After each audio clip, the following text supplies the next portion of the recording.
Hi, this is Doreen Velin. I'm with you again on YouTube, and I would like to do something a little bit different today. We're going to actually experiment, and we're going to experiment together.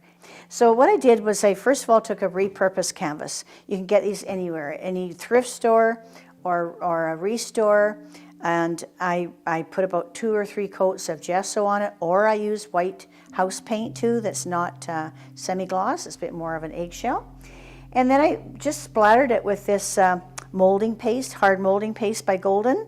And so it's a molding paste, so it's kind of like splatter. And all I did was just splatter it with a bit of a toothbrush. So I got all these little bits and pieces on here. So I thought, what should I do with it? So I thought, well, you can do tin foil and scrunch up tin foil, put it down on a board, and then pour paint on it, and then turn it upside down on a board. But because this is sort of got little gobs on it all over the place, I thought, I'm going to try good old bubble wrap. So I tried bubble wrap. Here's the bubble wrap. And make sure, this is the flat side. Make sure you use the bubbly side, because I did make that mistake one time. So put the bubble side up. You don't have to do it on the canvas. You can put the canvas away. It's not important right now. But you do it right here.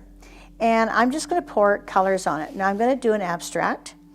And I'm going to use warm tones and probably just finish it off with a bit of black for contrast. So this color here is kind of like it's a turquoise, but I added gold to it, a gold metallic. So we'll see what it's like. I was just kind of wanting to play around. Everything's repurposed. See, they've got the stick. You got these little containers with yogurt, and yeah, and then this is my paint tray. I use the meat trays. They really work good for paint trays. And for water, everything's repurposed today, so hopefully that's what you guys like me to do. I don't even know what I'm going to do here, and try not to think about a design. Like I was thinking of a heart, but I thought, no, Doreen, just do whatever, and let the paint do its own thing. Okay, so I'm going to do that one. Now that's a bit of a darker color. Use the lighter turquoise.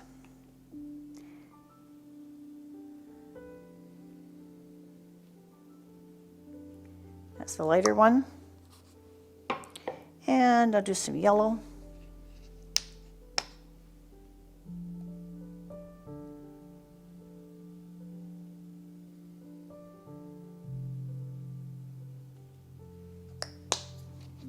And maybe a little bit of orange. Get some nice warm colors here.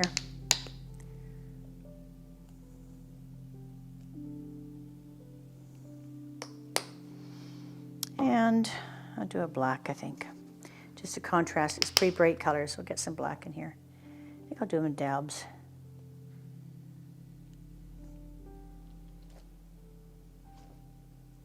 Like that. No dab there. Okay.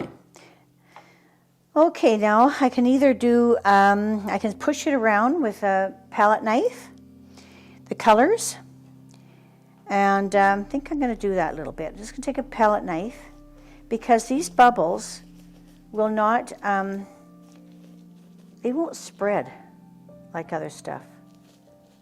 So I think I'm just going to do this. I might be wrong here. We'll see what happens. No, it's going muddy. It's no good. Okay, so we're going to scrap that idea. So I'm going to turn this over and lay it down.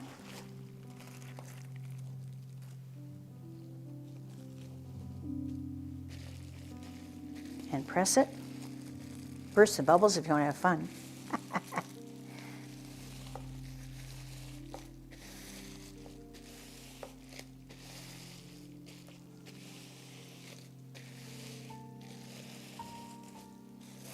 See, it doesn't spread much with the bubbles, whereas the tin foil, it does spread more. I might be using the wrong thing here. We'll see what happens. Take this up.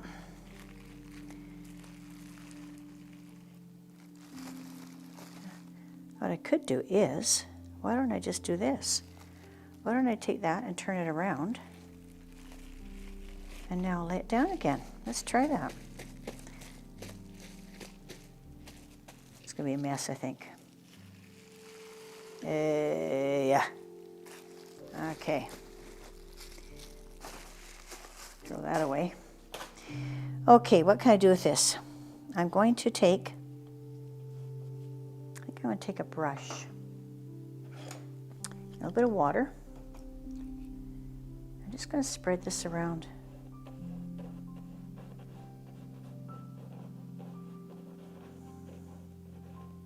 Now, orange and blue are complementary colors, if you remember from some of my things. So you'd never want to put orange and blue together. And here I have a turquoise, which has sort of got a bit of blue in it. So it's not really great thing to do. So I just try to be really careful here.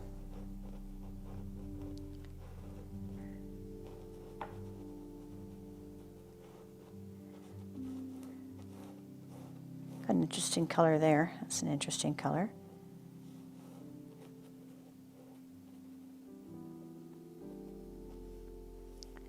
Oops. Don't want any straight lines in here.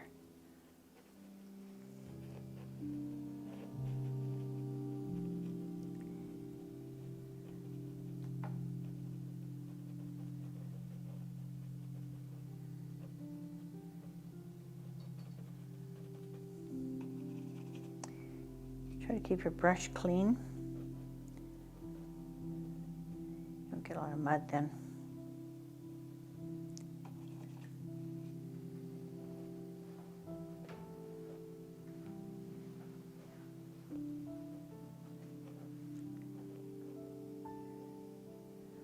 Get some good shadows there.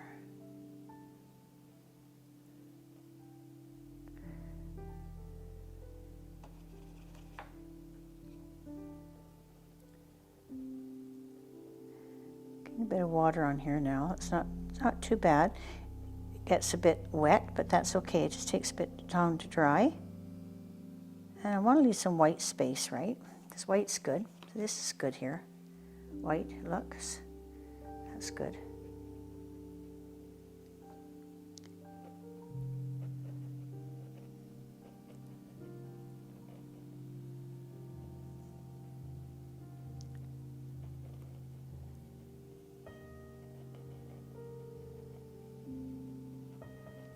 Put a bit more water in here now.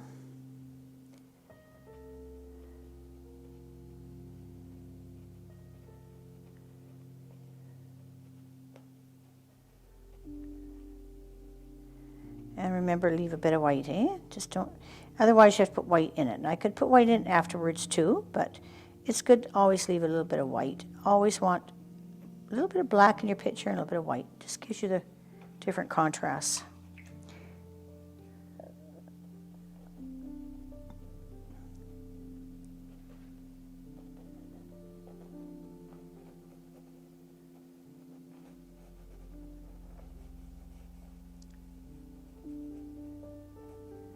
This is like playing, you know. It reminds me of going outside and just playing. Like, just have fun. Who cares what it looks like? Like, just have fun. Isn't this what art's all about? Just having fun. Just playing. It's like making mud pies. I don't know if any of you ever made mud pies when you're young, but I made a lot of mud pies. And sometimes this is just like mud pies. I like it. It's more fun that way. Yeah, creates happiness. And we're not trying to be special. We're not trying to make it perfect. Not trying to make it something that somebody will buy. I'm just having fun. If you don't like it, we're just going to paint over it someday. No problem. I'll just paint over it. Just have fun.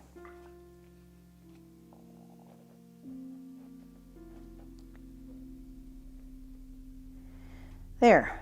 Now, don't really like this much orange here in the corner. I like the rest of the corners, but this one has, it's going to go like that.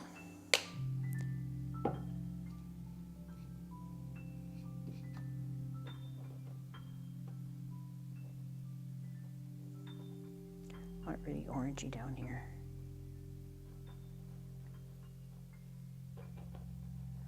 That got muddy. That got a little bit of muddy when I first did it, so we don't want the mud.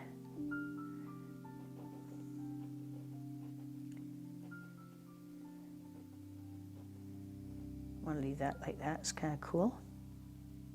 And I should match it on this side. If you have one color on one side of the picture, it's nice to integrate it to the other side of the picture somehow. It just adds balance. A lot of people don't think of doing that. They'll get, especially if you get carried away painting on one side of your picture and then you do the other side afterwards. What happens, you don't do it the same. You end up changing a little bit of your technique to the other side of the picture, and you can tell. So make sure you work on both sides you're painting. You know, one side, then do the other side, and just have that continuity between your sides of your painting. See, I'm just bringing a bit more yellow out here because there wasn't enough yellow, and there's yellow on this side, so just have to keep the sides the same. Now, I don't know if this is not really something I like. I'm going to just try to do something here maybe. Let me just take some white now.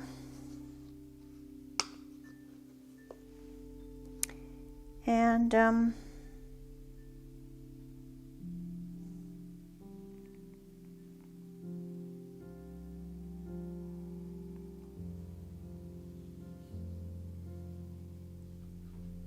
that needed it. See, there was so much color there that I needed that that white. Now it's not dry yet, but I'll show you what it'll look like now. I like that white there. It's going to take quite a few days, probably 3 days for this to dry now. Let's just rip this off and see what happens.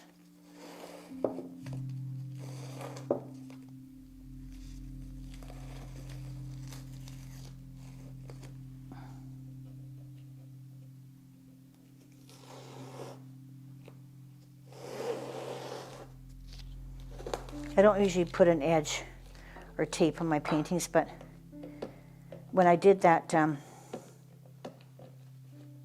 molding paste, and I wanted all those little spots, I didn't want those little bumps on the edge.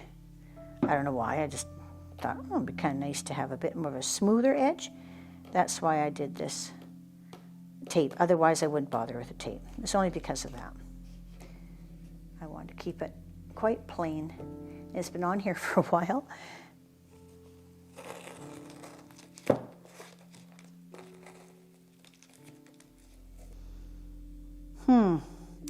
If I did it again, I think I'd put some navy blue in there. And so I have a bit of a warm, cool push. Now, if you remember some of our videos, we talked about warm, cool push. So these are warm colors. The black is really a nothing color. The white is really a nothing color. So I really have done all warm tones. It needs cool colors. So we need a cool blue, like a navy. This is a cool blue. So it's cobalt. So I'm just going to see what I can do here with the cobalt. You know what I think I'm going to do? I'm going to cut a piece of this.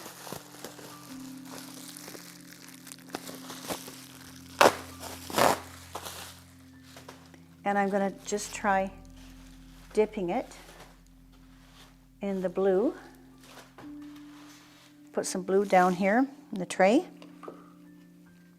Get some room here. Gonna put some blue in the tray. This is a cobalt blue.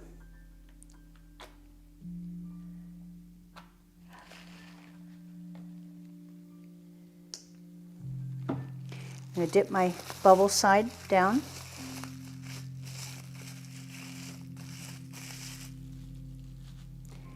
I want to keep most of my color off.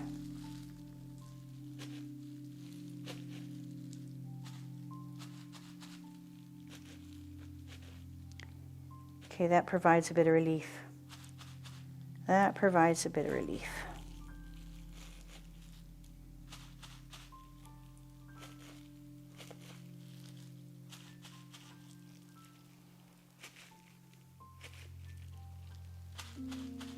You see the difference when you get the warm and cool colors? Can you see that? I hope you can see that because it's quite different now. What it does is it just provides more interest when you get warm and cool on a picture. That's no good. just went glumpy.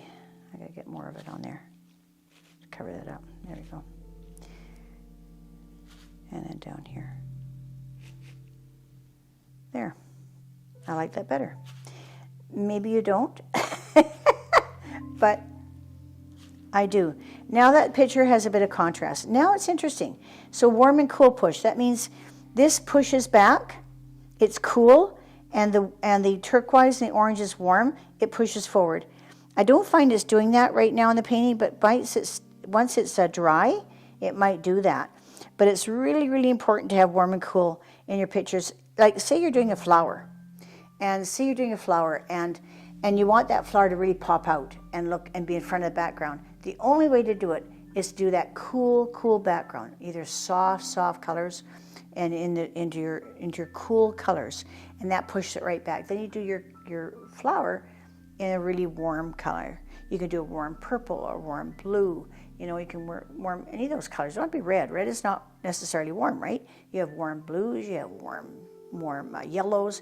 You have warm. All these tones can be warm or cool. So watch my first video on warm and cools. If you don't understand what warm and cools are, really, really, really important. Because what you're trying to do is create 3D on a 1D surface.